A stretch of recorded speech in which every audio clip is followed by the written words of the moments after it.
last thing, there's a bunch of weird orange haze coming over New York City and all of northern northeast, which is clearly because of climate change. I want to get your thoughts on that and of all the ice that's melting down in Antarctica, where you were recently at, posting pictures on Twitter where all of the penguins seemed pretty happy.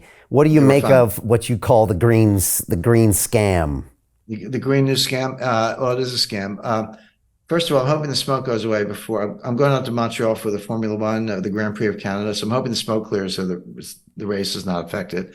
It has nothing to do with climate change.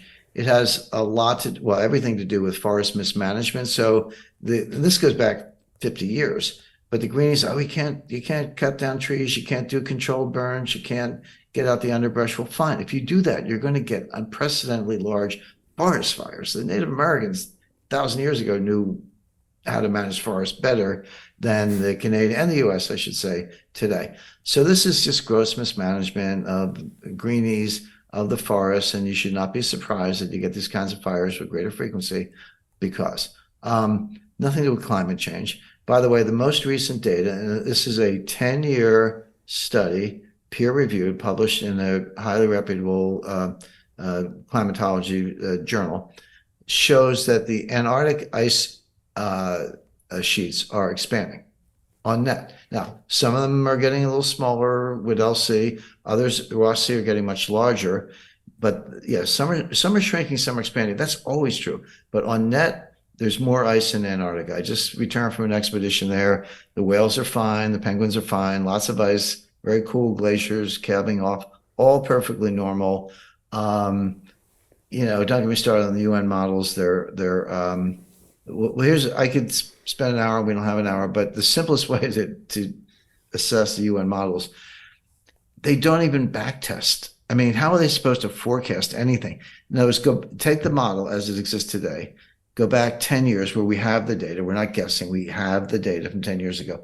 Plug it into the model, and it produces a different result from what actually happened. So these models can't even back test, which is supposed to be easy because you have the data, you know the answer. How are they supposed to forecast? So again, I could go on, but it's all a joke. Well, it's not a joke, unfortunately, because there is no climate change. There is no. Oh, sorry, let me take that back. There's always climate change. In the 10th century AD, they were growing grapes in Greenland, in areas that are covered by ice today because of that medieval warming period. In the early 17th century, you didn't need bridges in London. The Thames was frozen solid, and you could walk across the Thames. And they used to have what they call frost fairs, which were basically merchandise, farmers market on the ice. Yeah, I've seen so pictures. That was the little ice age. So the point being, climate changes all the time, but it doesn't change quickly. And what is it caused by? It's caused by solar cycles, volcanoes, ocean currents, subduction of higher salinity water under colder, low salinity water. There are factors behind it, but they're big factors. You can't control them. It's not carbon dioxide, which is like a trace gas. I just blew out some carbon dioxide. I don't feel poisoned. And by the way, carbon dioxide, for those who don't know, is plant food. The plants absorb carbon dioxide. We might need a little more of it to keep all the crops in the world from failing. So it's a scam, but it's about transferring wealth from north to south. It's about the Trojan horse for global control, global money, global governance, and neo-fascism. Yeah, it all feeds in, and then it's amplified by the media, just like so many things out there. Correct. Jim, I could talk to you for another hour straight, but we'll save it for another episode for sure. Just want to say that I highly recommend everyone go to londonreal.tv/Jim, where he's just recorded a video that's talking about this upcoming geopolitical shockwave that you're calling the most significant development in international finance since 1971. There's limited time until that's going to happen. There's actually a fixed date, but also, as usual, Jim shows how anyone can position themselves to profit from this.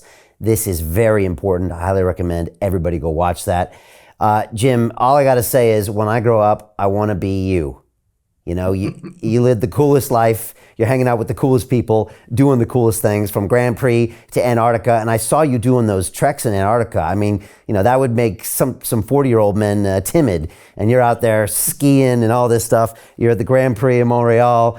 Again, it's just a huge honor to talk to you every single time, Jim. You're always on point. You've got analysis on so many broad topics, and yet you bring it all together. And you always seem to have this uncanny way of seeing what's going to happen in the future. Now calling the fall of the Republic, and I'm going to have to meditate on that. So Jim, thank you so much. Let's get you in studio whenever we can, but also let's get you back soon, probably around the time of what's happening with the BRICS, and maybe you can give us an update. Thanks, Brian. All right, there we go. Follow this man on Twitter, and we'll see you next time on London Real. Take care.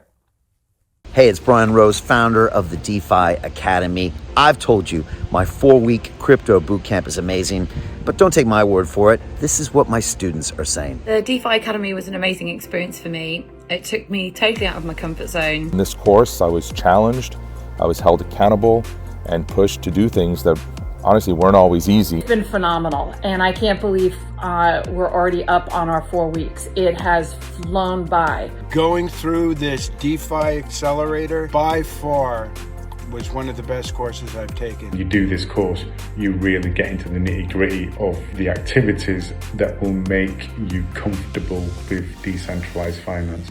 Thank you so much to Brian and everyone at London Real and the DeFi Academy for even putting together an amazing course like this. Anybody else that wants to do it, please sign up. It is well worth the money.